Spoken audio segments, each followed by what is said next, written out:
Hey guys, wanted to go ahead and just do a review of the Twistura Woodnote and to go from there.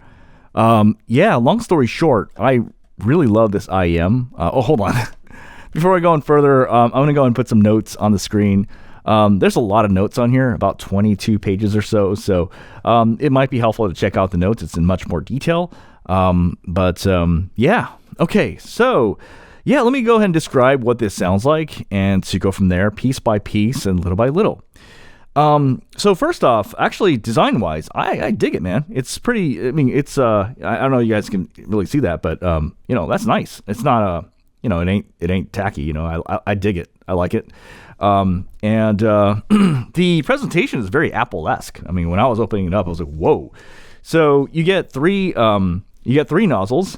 One of them is, standard. Second is vocal enhanced, and the third is instrumental. So in this case, I only used the vocal enhanced one. I didn't use the other settings, but I really, really love the way it sounded on vocal enhanced. Okay, so there are some things you should know about the ear tips, because I actually tested them thoroughly, and I'll give you my subjective thoughts on each of them. All right, so the gray one has less sub bass.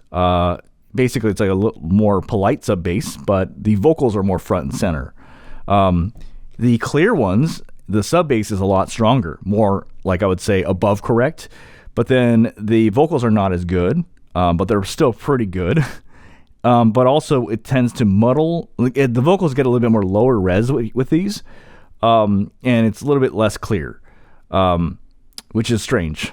The blue ones, I never bothered with the wide board because I felt like it just wasn't the right fit for this one. And then the last one is the green and gray one. So when you look at my notes, it's a little bit dispersed because this was the last set. I was done with my notes, and then I was like, oh shit, I forgot to put the green and gray one. And when I put this one in, wow, it's a lot better. So with this one, the bass is really well done and without any sacrifices, but the vocals are done probably, in my opinion, the best out of the three. But, it's subjective. You may prefer one or the other, but at least for me, I thought the green and gray ones were the best. Okay. For bass, I'm going to put 2 grades because it heavily depends on which ear tip you use. If you use the white one, it's more of a B. If you use these, it'll be A. For vocals, I would give this, it was close, man. It was between A and S. I would say you would get closer to S if you use the green and gray ear tips, but otherwise I would say it's about an A. In terms of the tuning of this, I actually think this is kind of an interesting tuning. If I had to kind of describe what it's like, so let's go ahead and bring out the rictograph. So if this right here symbolizes bright at the top, like bright and neutral bright, and then the second column represents like a little bit warmer than that, and then right here is a gap, right? And then this is more warm stuff right here. This is right here with 3 other IMs. So I would say it is chilling right here with Fosse IM4 right here. And it's chilling with Civga Q right here. It's right here. Basically, kind of like not quite warm, like here, but not quite, but it ain't bright, but it's not like, I don't like saying the word neutral because people are like, what's neutral? That ain't neutral. To me, this is my notion of neutral. So it's kind of like right here. It's in that sweet spot. I only know a few IMs. I only know about, so far, only these IMs that can do that. So it's like right here, right there. That's where it is. Okay, so in terms of sub bass, I would say that if you use the white ones, it's going to be more above correct. And then if you use these, if you use the gray one by itself, it'll be more like polite to correct. And then if you use this one, the green and gray one, then it's going to be like above correct. Now, when I say above correct, what I mean is, so let's say this is how the sub bass should sound, like as in like that's how the song is supposed to sound, at least what I think, right? When I hear it, I'm like, that sounds correct. Like this is probably the correct amount of sub bass. Well, just to make it simple, there's correct and then there's below correct, as in like, no, that's a little bit anemic, and then this is like, whoa, you have really little here. And then this is like above correct, as in it's more fun. And then this is like Beats by Dre. It's kind of like you've got way too much sub bass. So again, with the gray ones, you're going to be sitting at correct. The white ones, you'll be at above correct. And then the green and gray ones, you'll be at above correct. So overall, that's good. That means basically the sub bass is pretty much anywhere from like, yeah, that's how it should sound, or it's a little bit more fun than that, but it's not overwhelming like a Beats by Dre sort of thing going on.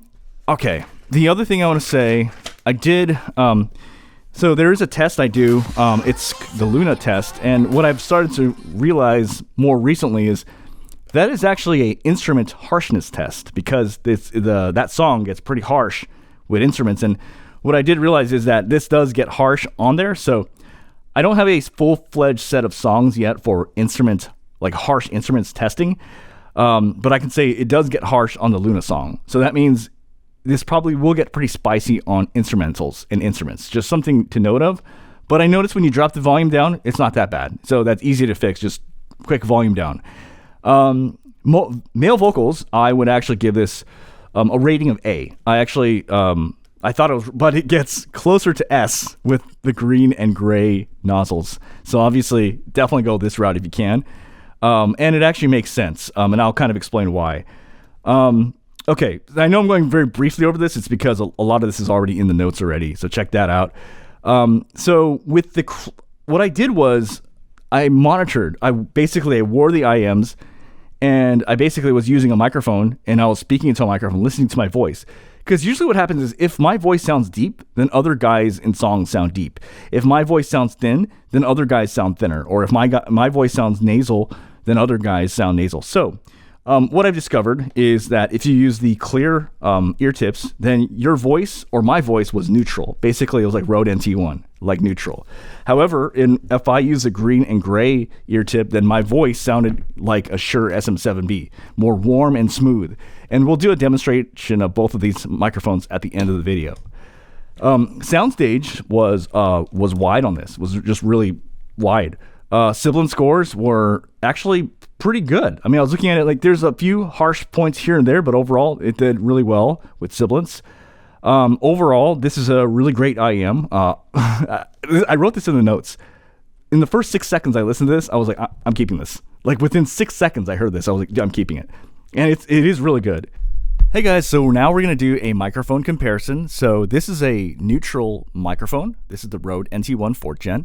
When I listen on the Twistura and I use the clear ear tips, then my my voice sounds more neutral. So this is the Rode NT1 4th Gen. All right, so here's the Shure SM7B. So when I use the Twistura and I use the green and gray ear tips, my voice actually sounds a little bit warmer and a little bit smoother.